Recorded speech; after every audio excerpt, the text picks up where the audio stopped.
From Blackfoot to Teton, we've got your District 6 breakdown right here on the East Idaho Prepcast with Lance Taylor. That's right. It's another edition of the East Idaho Prepcast on IdahoSports.com. Brandon Baney, joined as always by Lance Taylor. Lance, how are you? Doing good. Good. Doing good. Good to hear. The East Idaho Prepcast on IdahoSports.com is brought to you by Pure Adrenaline Motorsports, your source for pulse-pounding adrenaline, sports apparel, and accessories that ensure you have what you need to unleash your inner beast. Repping the Pure Adrenaline Motorsports hat today, Lance. I like it. Yeah, got the hat on. I usually always have the hat on, but I usually have my glasses in front of it, So yes, just the hat today. Your sunglasses are usually obscuring that great looking. That's right. Whole new line of hats. You can go online to pureadrenalinemotorsports.com and order one. And you do have some gear available in a couple of retail outlets in East Idaho as well. We do. You can you can pick up our snowmobile gear, riding gear at Pocatello Power Sports, at Golden Spike Power Sports up in Ashton as well, and plus our glasses at all Good to Go stores and Bill's Bike and Run.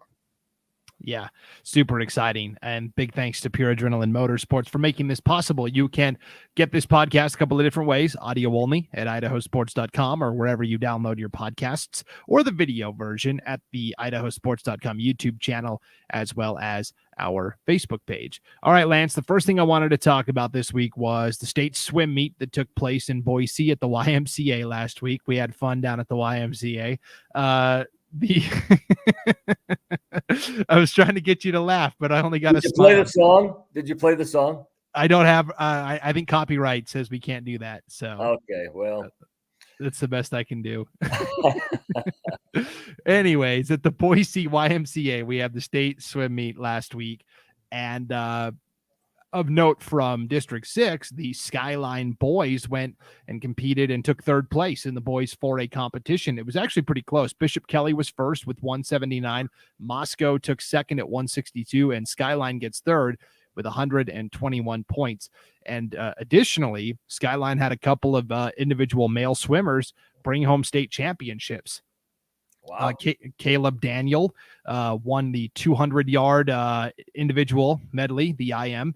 And then Gavin Dustin from Skyline was a double winner. He won the 200-yard freestyle and the 500-yard freestyle. His time in the 200-yard freestyle, 1 minute, 46.19 seconds, is a new state record as well. So congratulations to Gavin Dustin of Skyline, double winner and a new state record holder for the Skyline swim team. Excellent. And talking to people from around the state, Lance, everybody was super excited that state swimming got to be held at a venue this year in person in Boise. Last year, it was a virtual meet where everybody just competed in their own pools and then submitted their times. I know a lot of the East Idaho. Oh, go ahead. I was just going to say that is just crazy to hear that. I mean, could you imagine doing that in like a football or basketball game? Okay, you guys run your play. And if you score, and then they'll run their play. It's like playing the little tabletop game, the old school. I can't remember with the moving parts for football, but yes, right. State swimming. Yeah, I know a lot of the coaches and swimmers from East Idaho weren't happy about that last year because in East Idaho, it's a higher elevation, which means more resistance when you're in the pool swimming. And so, of course, their times weren't going to be as good as the folks down in the Banana Belt, the Boise Valley, right? Sure. Lower elevation. Sure. So it was nice that we had an actual meet this year. And there were across the board, 5A, 4A, boys, girls, there were a lot of new state record times established. I really do think having somebody in the lane next to you as a competitor really fueled all of these swimmers this year to perform their best. And we saw that with a number of new state records as well. Well, anytime you're going to be pushed by somebody, you run the chance of really doing your best and stretching out and setting new records. It's pretty hard when no one's pushing you. It becomes almost like a practice, where you're just looking more to get it done than you are to necessarily set any kind of record. Yeah. So state swimming in the books, which means the only fall sport still going, Lance, is football, and we got plenty to talk about because I started looking at the brackets, 5A all the way down to 1A D2. There are a lot of teams left from East Idaho, districts 5 and 6. Really. Yeah, there are. There's a lot of teams left, and it's, when you start getting this late into the season too, for example, boys basketball tryouts start today. And, a lot of these players cross over. And so these teams that go late into the playoffs, that causes, some crossover there. And some of those kids can't really show up to tryouts until, after state tournament is over. Of course, coaches know, for the most part, who's going to be on their team and who's not. But as many East Idaho teams as there are, we expect some East Idaho basketball teams to maybe be a little rough starting at the first of the season. We certainly saw that last year. Sugar-Salem comes to mind immediately. I called several of their games in December last year, and they were just kind of sluggish at the start of the season. Yeah. It takes some time, when you go into your first game and you've only maybe had like 2 practices as a team, as a full team. That's a big difference. For sure. My broadcast partner a lot of times on IdahoSports.com is Sean Kane. He is the head tennis coach at Century High School. So I asked him one time, I said, how does that work? Because tennis starts while state basketball is still going. And I know Century typically, at least on the girls' side, is going deep into state. I said, how does that work with practices? And he said, well, there's a rule that says, if you're competing in another sport, that still counts as one of the practices. As your practice, yeah. I assume the same thing happens with football and basketball, right? Yeah, it does. It's the same thing. Those football practices count as those practices. It seems to me, and I'd have to check see if this is right. It seems to me that you have to have 10 practices in. Yes. That is the state rule, at least it historically was, and so they do let those cross over. Yeah. Okay. Good to know. So let's dive into it. Let's talk about all of these teams that are still representing East Idaho, and let's start at the top with the 5A ranks. And again, if you're following along on the video, you're going to see we're going to put the brackets up on the screen. If you're listening, you can still view these brackets at IdahoSports.com on the homepage. The Rigby Trojans hold serve at home, 41-14 over Capital. And now Rigby has to travel to Meridian. I know there's a lot of Rigby fans that are upset about that. Unfortunately, that's just the way the 5A athletic directors have decided to do things, and they have the team on the top part of the bracket automatically gets to host this year. That is Meridian. So Rigby really traveling for the first time this year. Yeah, they are. They get up to play a Meridian team that is different than their record shows, and they had some injuries, some significant injuries during the middle of the season. Some key players back now. Speaking of Meridian, and the shellacking that they laid on Mountain View last week was a real wake-up call and a shocker for everybody else in the state. Of course, if you remember on last week's show, I mentioned I felt Meridian was kind of the dark horse in this tournament or in this playoff, and that was going to be a team to be reckoned with. Yeah. So Meridian is a team that's on fire right now, getting to play at home. Rigby, we talked about, this is really their first time having to travel. You mentioned Meridian getting some key guys back. Well, so has Rigby, right? They were missing for a good stretch of the end of the regular season. Logan Fredrickson, a great linebacker, Zabe Falavai, who's a good corner. Yeah. Both of those guys are back, but the big problem for Rigby was now last week in this win over Capital, Taylor Freeman, their star wide receiver, went down with an injury. I don't know what his status is going to be. He's out. Okay. He's out. I got that confirmed. He is going to be out. It was a play that I am really surprised there was not an ejection. He was tackled. It was a stand-up, and so really the whistle should have been blown. As he, was tied up with the defender picked him up WWE style and slammed him on the ground. It was completely unnecessary. Defender stays in the game. Freeman comes out and is out. So the bad news is that Freeman is a dynamic playmaker, of course. The good news, if there is any, is that Freeman did miss a game this year that I was on the call for. He was out with a high ankle sprain, I think. And Rigby won without him. They have other guys that can step up. It's not, one guy's going to replace Freeman's production. It's going to be 4 different guys all have to elevate their game a little bit, right? Yeah. And Rigby's very deep. They're very, very deep. And Falavai offensively had a huge game last week from the running back position as well. And that helps pick up some of that slack as well when you're able to run the ball like they do. I think here's what people don't realize about Zeke Falavai in the run game. He pretty consistently rushes for over 100 yards. He did last week, but he did it on like 10, 11 carries. I mean, he is averaging 10 yards a carry, and Rigby hasn't had to have used him like a workhorse running back yet. So, which means he's fresh. And if they need to, now we're down to 2 games left. If you need to turn and hand Zeke Falavai the ball 20 times, then he's going to be fine doing that. I don't think that's what Rigby wants to do, but if it's there, if you need it. Yeah, he is a workhorse, and he is powerful. Very, very powerful. It keeps those legs churning. He's a big back. It's going to be a very tough assignment. And, when you look at Meridian having put up, 35 points against Mountain View last week, we know they can put points up on the board. Well, if something comes down to it and they start to score, that game can be slowed down with a Falavai in the backfield. Rigby could score that down, or could slow that down if necessary. If the pass game is not working, they can keep that game a lower scoring game just simply on the ground. Yeah, Meridian has some good linebackers. Tristan Martinez kind of headlines that group. So it'll be interesting to see how Rigby's run game does against these good linebackers from Meridian. The Rigby receiving core, now you've got guys like Nikitan Foster, Coleman Lords, Sam Coons, Condanzi, the tight end. They'll all just have to elevate their game. I do officially on the record, Lance, the Rigby fans aren't going to want to hear this, but I have officially picked Meridian to win because of the home field advantage. Rigby, their furthest trip this year has been to Holt Arena to play Skyline. Yeah. I mean, that's not very far for Rigby. Now they're having to travel all the way over to Meridian. And I don't know how that's going to look.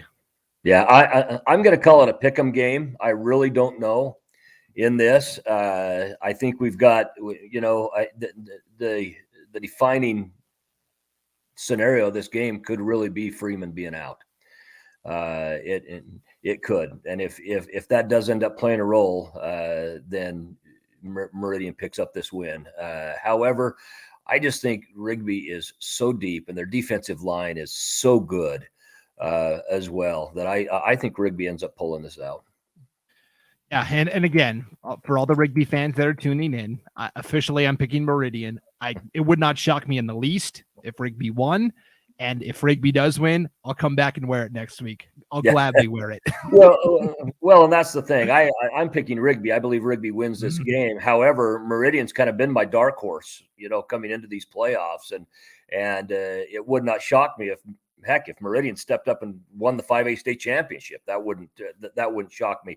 But really, we got 4 teams in right now that it wouldn't shock me if any of them stepped up and won the state championship. This is a good group. I do. I think Rigby is kind of the last titan standing. All the other heavy hitters, Mountain View, Rocky Mountain, Coeur d'Alene, those were the other teams that got first round buys. They're all gone. So that's right. It would not surprise me in the least to see Highland and Rigby. And boy, what a matchup that would be for the 5A title. Yeah, that would be. And that would not take place out in the Boise Valley. No, it wouldn't. Yeah, it would be right back in Holt Arena. So that'd be in Holt Arena. So yeah. I mean, the scenario, of course, we run into this with some of the other school sizes too. This could be a all Boise Valley final, or it could be an all East Idaho final.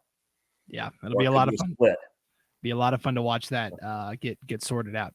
In the 4A bracket, Lance, 2 of the final 4 teams hail from District 6. 3 of the final 4 are from East Idaho.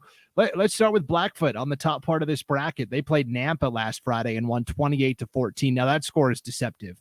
Nampa scored twice very late in the game. Blackfoot really had control of this game from start to finish, but now they have to really travel for the first time this year, going all the way up north to Sandpoint on Friday night. Yeah, that is. And that's quite a ways up there, to have to go up. The weather was not super good there last week. Up in that area. I haven't checked the weather today to see exactly what it's going to be, but you get up into that climate, it's a little more humid as well. However, I think Blackfoot's kind of peaking at the right time. I picked Blackfoot to win this game. I think Blackfoot steps up and wins this and finds themselves in the state championship game. Okay, I'm going with Sandpoint only because Sandpoint is the team that I've said is my favorite in 4A since the start of the season, all the way back in the preseason. I've kind of cast my lot with Sandpoint. Blackfoot, talent-wise, matches up with anybody. The question with me always is the execution. So, well, that's what it's going to come down to. That's been their inconsistency this year. I mean, they've got a set of receivers that are next level type of receivers.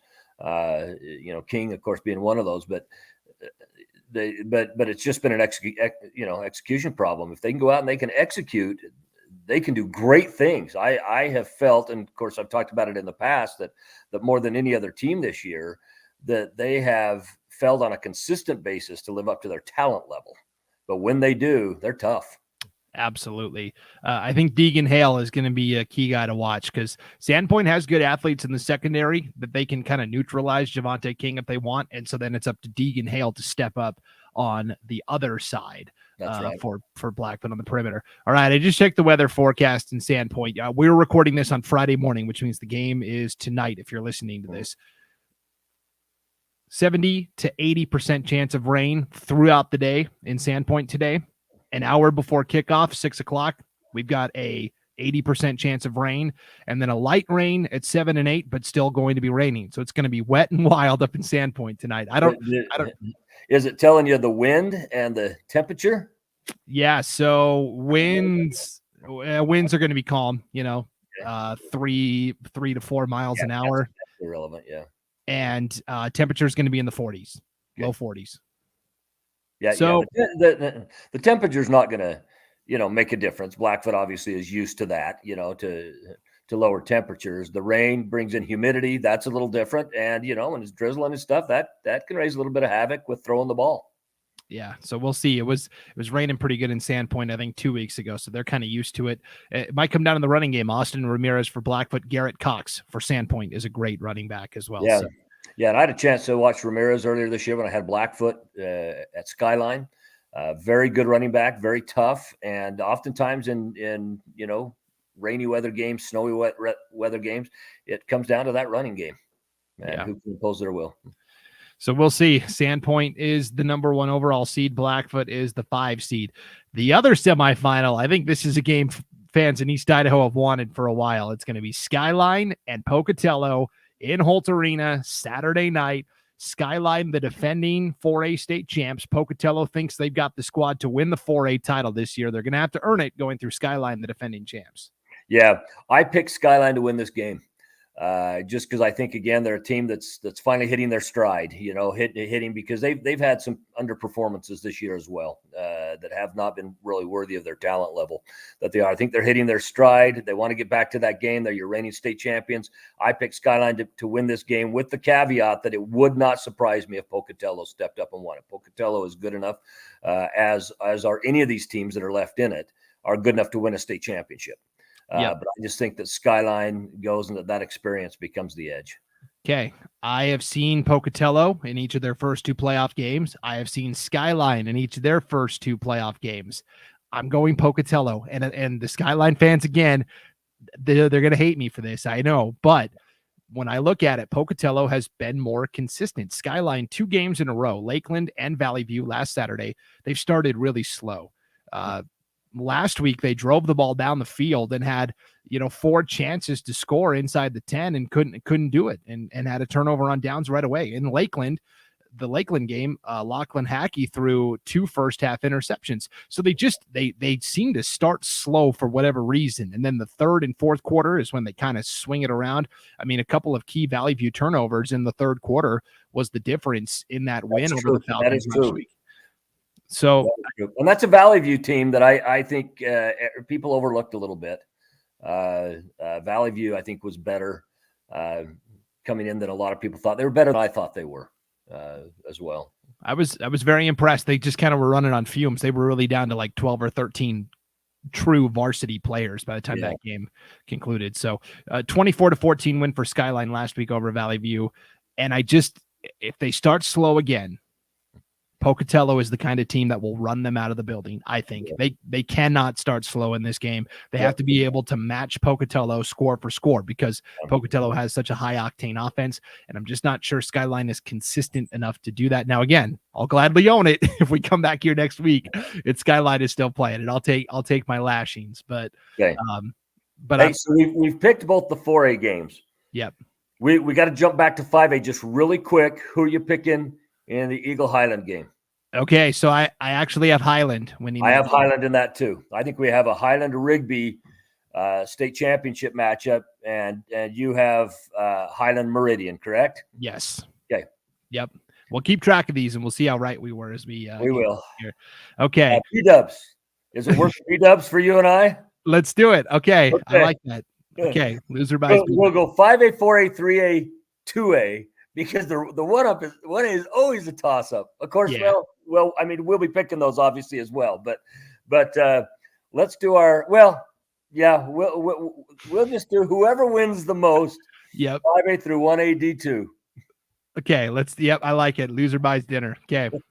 All right, here we go. 3A. Hey, you're not cheaping me either. It's not like the middle of the day. Yeah, I'm not like our boss Paul Kingsbury. He's got so many Buffalo Wild Wings points saved up that he could buy dinner for both of us and it would be free. So well, maybe he'll just do it anyway. Maybe we'll just invite him down. As long as he's in the building, he's going to pay. You're right, exactly. So, all right, 3A bracket, Sugar-Salem. Lance, this was the game you and I were on the call for last Thursday. Held off a Marsh Valley team 22-16. They kind of started very slow as well and didn't really get it turned around till the second half. They can't start slow against Homedale this week in the semifinals. They're going to have to play better out of the chute.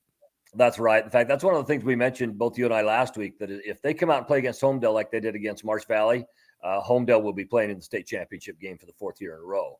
Now, unfortunately for Homedale, all three of those previous ones were losses to Sugar-Salem. So Sugar has a little bit of a mental edge going into that game. Homedale, I have felt, was the best 3A team all year long. Again, I felt if they played their best, that it was better than anybody else's best.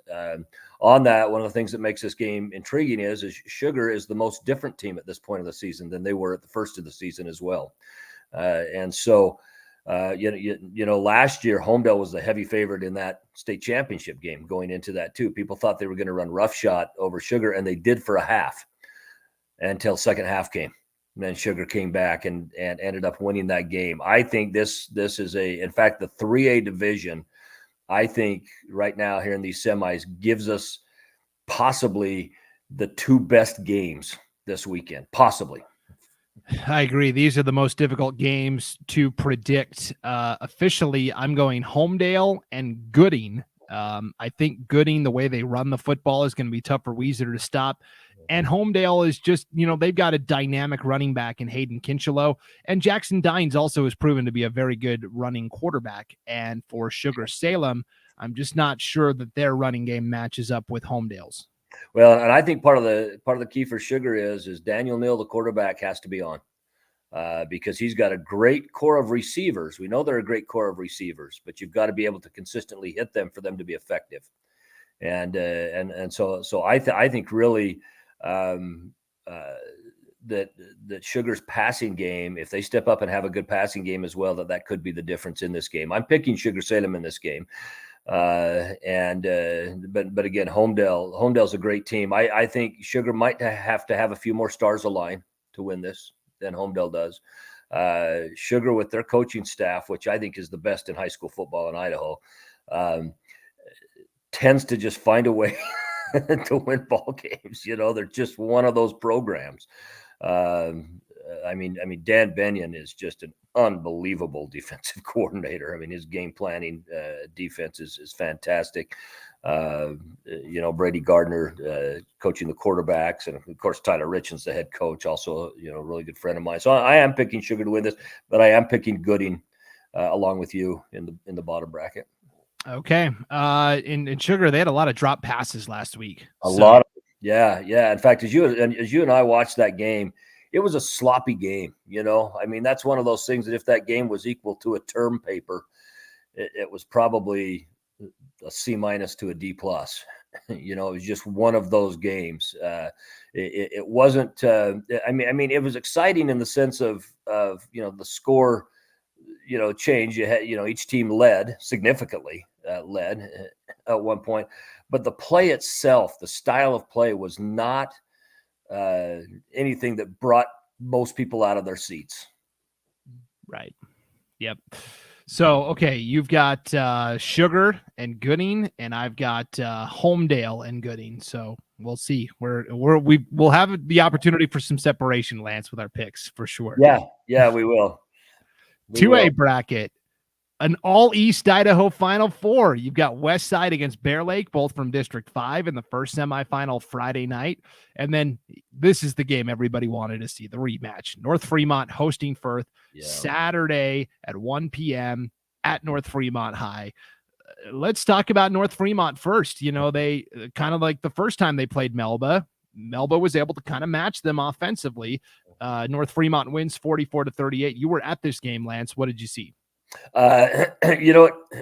North Fremont, it was one of those games, even though it was high scoring, you felt that North Fremont was in control the whole time, because you just felt like all their scores were methodic, where there's a couple scores with Melba's that you just kind of felt, oh, that was a little accidental. Though that's really not a good term to use. Melba was a very good team, by the way. Melba put up a lot of points on the board and put up a lot of yardage.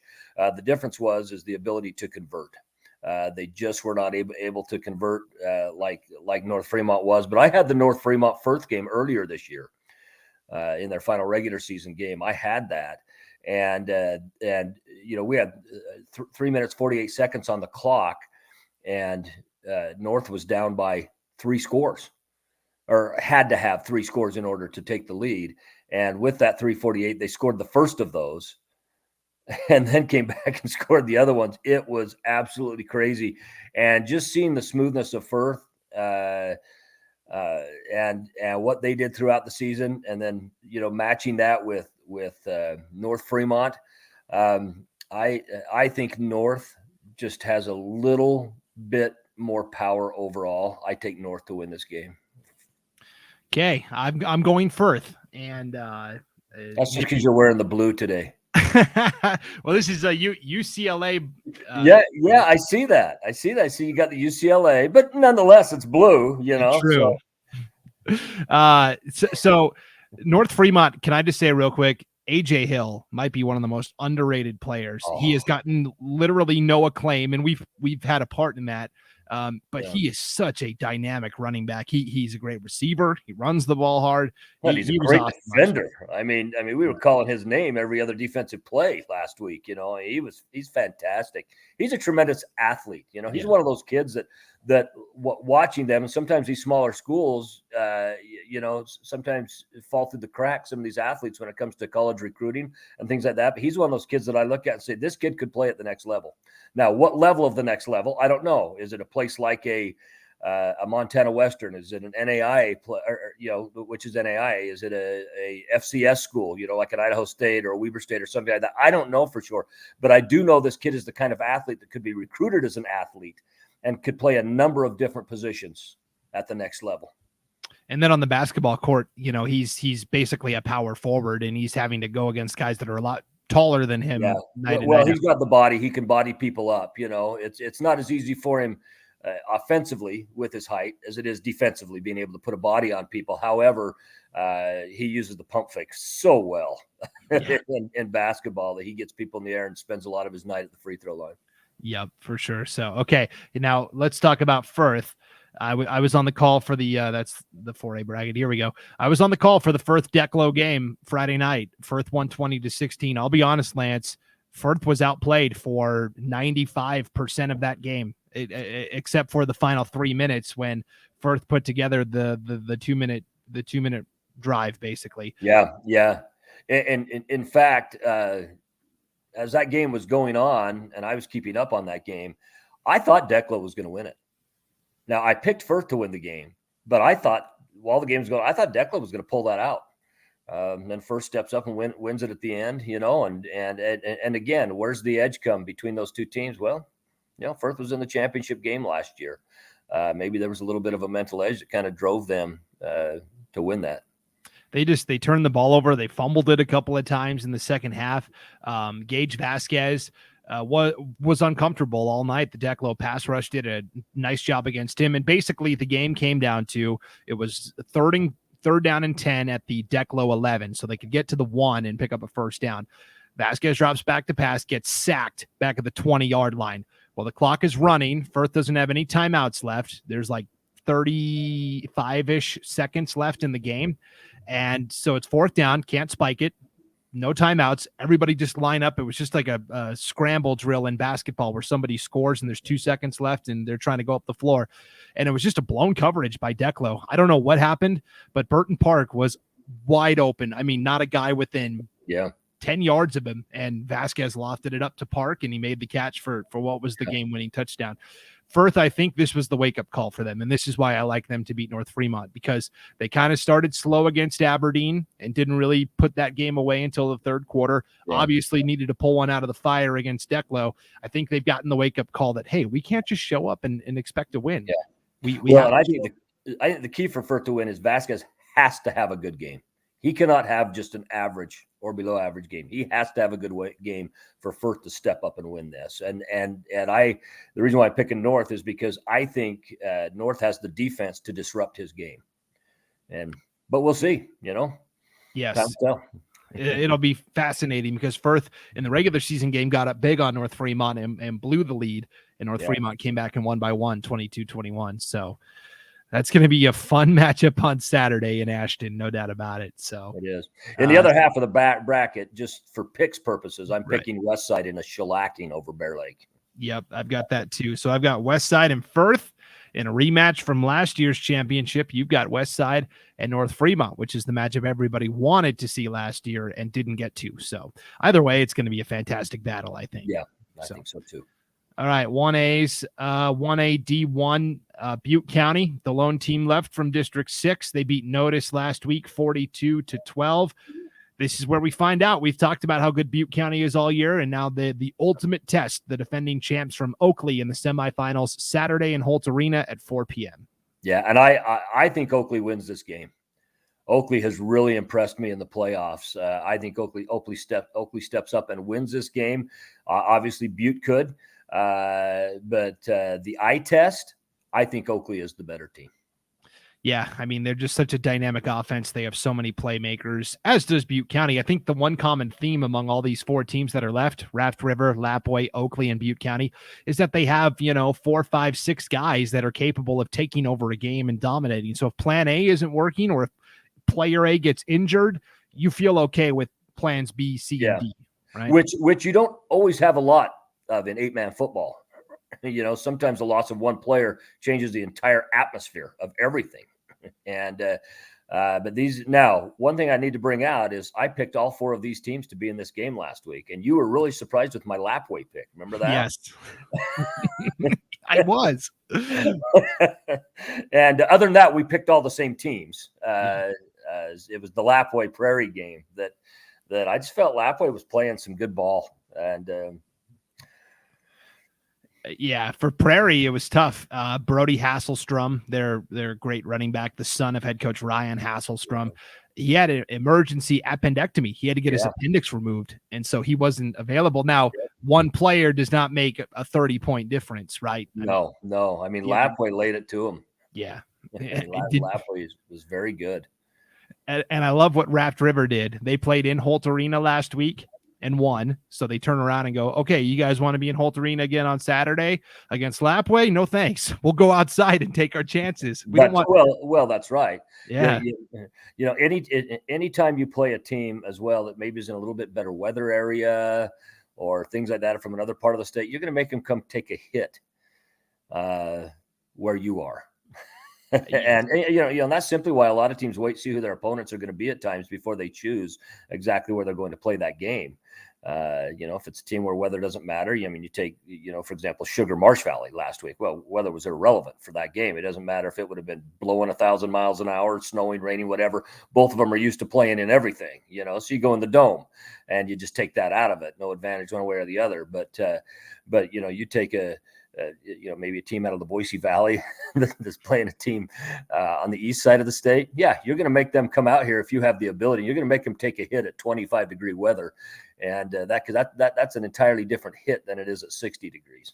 Yeah. So Lapway inside the dome, no thanks. We'll make them go outside and try and earn it. So Butte County, one last note. They've had a great season. Wanstrom last week, their quarterback, only completed 4 passes. 3 of them went for touchdowns. I feel like that's the kind of efficiency that they're going to need to hang with Oakley, because to hang with Oakley, they're going to have to match them score for score. Butte County has the potential to do that, but I think that's how they win the game if they do. Yeah, I think so. And kudos to Butte County. I mean, just 2 years ago, they had to combine with another school. They had to combine with Mackey in order to come up with, I think it was called Lost Rivers. Lost River. Yeah, I just about said Big River, but yeah, Lost River. And now building their own group, wearing their own jerseys, their own name on there. Kudos to them to make it here. I think Oakley's just going to be a little bit too tough. But again, it's another one of those games that would not surprise me if Butte stepped up and won it. Yep. And for Coach Thorngren and all the fans in Arco watching this and cussing us out, hey, again, I'll gladly own it. I'll come back next week and own it. Same. No doubt. Okay, 1A D2. Nobody from East Idaho, so let's just get the picks in.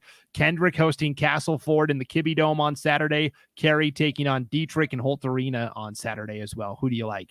I'm going to take Castleford and Carey. That's going to be my 2 picks, Castleford and Carey. Okay. We do need to do the upper half of the bracket in 181 too. Oh, yeah. I'm sorry. Raft River. Me too. I've got Raft River. They've been my title pick since the preseason, so got to stick with them, just like Sandpoint. Yeah. Okay, so Carey and Castleford, and I have got Carey winning against Dietrich, and I've got Kendrick winning the travel factor. So, okay, I've got the official picks. I wrote them down. If you can read my chicken scratch there, I will bring this back out next week, and we'll see how we did, Lance. Perfect. All right. Well, it's exciting that we're to the semifinals, and there are so many teams from East Idaho still alive and fighting. Everybody over in the Boise Valley thinks the discussion stops and starts there, and East Idaho always gets disrespected. Well, the leagues are weak over there. Our 5th place team is better than your 2nd place team. And for East Idaho to still have this many teams competing, I think shows that there is a lot of good football over here that doesn't always get noticed. There is great football over here, usually when you hear that argument you were just talking about, you usually hear that at the 5A level, of course, right. Some at the 4A level. Once you get down to 3A, 2A, 1A, those are kind of communities that are spread out all over the state anyway. So not as much association with the Boise Valley as obviously 5A and 4A have. But in East Idaho is very, very good. Very good. And they're the best at stepping up to advertise for our games. No doubt. Come on, Boise, we love you, but you got to step up, man. There it is. It's weird, Boise State just kind of dwarfs everything else that's going on. Well, anytime you get in a bigger community, there's a lot more things vying for people's entertainment dollars, and as well as the businesses and things like that. And so, traditionally, it's not just Idaho; it's every state. Traditionally, your smaller communities tend to step up, and you find advertisers a lot easier and things like that, in those smaller communities, just because that is the only game in town, for a lot of them. That is the entertainment dollar in that town and where it is spent. Where the bigger cities, it's different. It's a little bit different that way. But we're proud of these East Idaho communities. Yeah, certainly. And every single semifinal game in some form or fashion will be covered on IdahoSports.com this weekend. We will have live announcers at the games, broadcasting for almost every single game. I think except for 1 or 2, we're going to have a photographer there, one of the IdahoSports.com photographers taking pictures. And so we've got you covered. If you want to see the breakdown, we've got a nice article on the homepage at IdahoSports.com that has all the info there, but you can also click on the game streams tab on the homepage of IdahoSports.com to see the broadcast schedule, as we are going to bring to you every single semifinal game. It's going to be a lot of fun this weekend, Lance. Well, and of course, keep up on the Friday Night Flash too. If you're watching an individual game or listening to an individual game, you can always click on that flash as well and find out what's going on at the other ball games. Yes. Or, now at this point, you can toggle over to the next game. And that's right. It's almost like channel surfing a little bit. Right? That is right. Yeah, so it's going to be a lot of fun. Lance will come back next week, and I have a feeling we're going to be talking about at least a couple of East Idaho teams that will be competing for state championships. Well, and we'll be discussing, if you will be able to come back and save you being able to buy, are you buying me a dinner or me buying you a dinner, because we'll add next week's to the tab, of that. Next week will be for appetizers. That sounds good. Oh, that sounds great. You be cheaping me on those appetizers either, man. I dig those appetizers. Your appetizer is water. Yeah. Would you like a large glass or a small glass? And no ice. That works for me. Yeah. All right. Well, thanks for tuning into the East Idaho Prepcast, everybody. Enjoy the games this weekend. We'll see you back here next week to break it all down once again on the East Idaho Prepcast, brought to you by Pure Adrenaline Motorsports, your source for pulse-pounding adrenaline sports apparel and accessories that ensure you have what you need to unleash your inner beast. For Lance Taylor, I'm Brandon Baney. See you next time on IdahoSports.com.